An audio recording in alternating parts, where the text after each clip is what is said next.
Cawapres Mahfud MD mengatakan di era pemerintahan Jokowi, pemerintah banyak mengimpor bahan pangan, bahkan semakin banyak mafianya sehingga merugikan petani. Alih-alih langsung menjawab substansi dari pertanyaan Mahfud, Gibran justru menyebut Mahfud MD ngambek. Saya menghormati Anda sebagai calon wakil presiden sehingga saya tidak akan bicara secara menjebak dan receh-receh.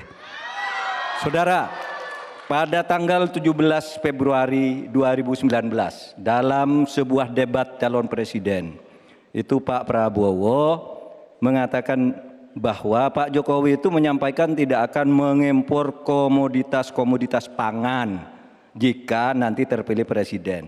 Ternyata kata Pak Prabowo nih, 4 tahun memimpin Pak Jokowi masih mengimpor dan itu merugikan banyak petani. Nanti dicek ya bahwa itu pertanyaan Pak Prabowo ke Pak Jokowi saat itu. Pak Jokowi bilang tidak akan ngimpor. Tapi sampai sekarang kita masih mengimpor banyak. Masih mengimpor banyak.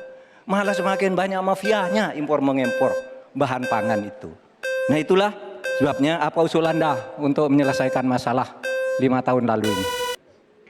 Sepertinya Prof. Mahfud agak ngambek ya. Soalnya saya sudah 2 kali memberikan pertanyaan yang sulit.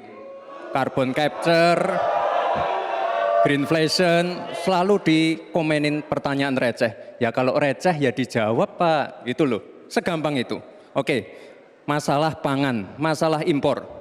2019 sampai 2022 kita sebenarnya sudah swasembada beras.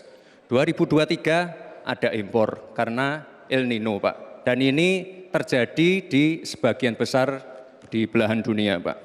Kuncinya sekarang adalah bagaimana kita bisa bekerja sama melakukan ekstensifikasi, intensifikasi lahan di tingkat desa sampai tingkat nasional secara efektif. Pupuk itu kunci.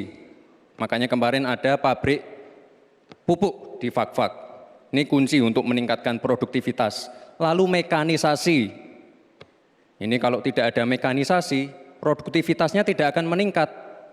Ada combine harvester, ada RMU.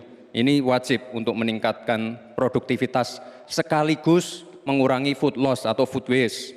Lalu tentu saja kita harus menggandeng anak-anak muda.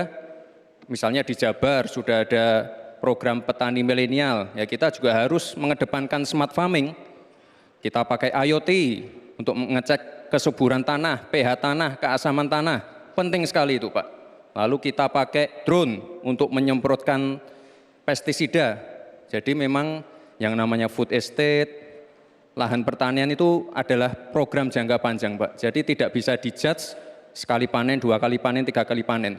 Panen pertama, kedua, ketiga itu pasti tidak pernah 100%. Ini yang petani pasti paham. Baru nanti panen ke-6, ke-7, ke-8 baru akan kelihatan seperti apa hasilnya. Itu Pak, terima kasih dan mohon maaf sebelumnya Pak. Dan saya bukan itu. Pertanyaannya itu, dulu Pak Prabowo bertanya, katanya Pak Jokowi tidak mau ngimpor beras. Lalu sekarang faktanya, per hari ini, catatan data ini harus dibaca ini. Impor kedelai 2 juta ton, susu 280 juta ton, gula pasir 4,7 juta ton, beras 2,8 ton, daging sapi 160 juta ton. Ini hasilnya seberapa dari hasil debat dulu yang tanggal 17 Juli itu. Perkembangannya seberapa? Semakin banyak nih angkanya. Semakin banyak impornya, semakin terdiversifikasi juga, diversifikasi juga impornya dari data ini. Nah oleh sebab itu kemudian secara lebih mendasar, saya ingin menanyakan posisi Mas Gibran dengan penuh hormat. Posisi Anda sebagai wakil presiden, bagaimana tentang konsep Trisakti Bung Karno terkait kemandirian ini? Si Prof. Mahfud untuk evaluasinya sekali lagi saya mohon maaf jika ada kata-kata saya yang salah. Tapi sekali lagi ini harus kita evaluasi dan kita jangan memberikan narasi-narasi yang menakutkan kepada warga. Intinya adalah program-program yang sudah berjalan sekarang. Nomor 1 dan nomor 3 ini kan kompak. Food estate gagal. Saya tegaskan sekali lagi Pak. Memang ada yang gagal. Tapi ada yang berhasil juga yang sudah panen. Misalnya di Gunung Mas, Kalteng, itu sudah panen jagung, singkong. Itu Pak, cek saja nanti ininya, cek saja datanya. Intinya adalah warga jangan diberikan narasi-narasi yang menakutkan. Kita harus optimis, Pak. Bapak-bapak ini adalah calon-calon pemimpin, harus optimis. Jangan memberikan narasi-narasi yang menakutkan kepada warga dan masyarakat. Jelajahi cara baru mendapatkan informasi. Download Metro TV Extend sekarang.